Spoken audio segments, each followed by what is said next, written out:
দেশে মোট ৪২,৭৬১টি ভোট কেন্দ্রের মধ্যে অধিক ঝুঁকিপূর্ণ ৮,৭৮০ এবং ঝুঁকিপূর্ণ ১৬,৫৪৮টি কেন্দ্র চিহ্নিত করা হয়েছে বলে জানিয়েছেন স্বরাষ্ট্র উপদেষ্টা জাহাঙ্গীর আলম চৌধুরী। সোমবার সচিবালয়ে আইন শৃঙ্খলা সংক্রান্ত উপদেষ্টা কমিটির সভা শেষে এই তথ্য জানান তিনি। জানান, নির্বাচনের নিরাপত্তা নিশ্চিতে আইন শৃঙ্খলা বাহিনীর ৮,৯৭,০০০ সদস্য মোতায়েন থাকবে। এর মধ্যে ১ লাখ সেনা এবং ১,৪৯,০০০ পুলিশ সদস্য। এছাড়া ২ পর্বে আইন শৃঙ্খলা বাহিনীর সদস্য মোতায়েন করা হবে। দ্বিতীয় ধাপে সদস্যরা ৮ থেকে ১৪ ফেব্রুয়ারি পর্যন্ত মাঠে থাকবেন। স্বরাষ্ট্র উপদেষ্টা আরও জানান, সুষ্ঠু ও শান্তিপূর্ণ নির্বাচন নিশ্চিতে সর্বোচ্চ সতর্কতা অবলম্বনের অংশ হিসেবেই এই বিশাল বাহিনী এবং ড্রোন প্রযুক্তি ব্যবহারের সিদ্ধান্ত নিয়েছে সরকার।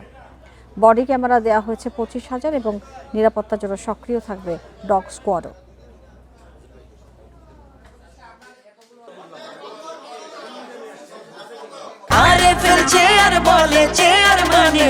আরএফএল চেয়ার, ক্ষমতার নয় সমতার চেয়ার। আনসার ভিডিপির পাশাপাশি সশস্ত্র বাহিনী, বিজিবি, কোস্টগার্ড ও র্যাবের সমন্বয়ে আইন শৃঙ্খলাকারী সমন্বয় সেল গঠন করা হবে।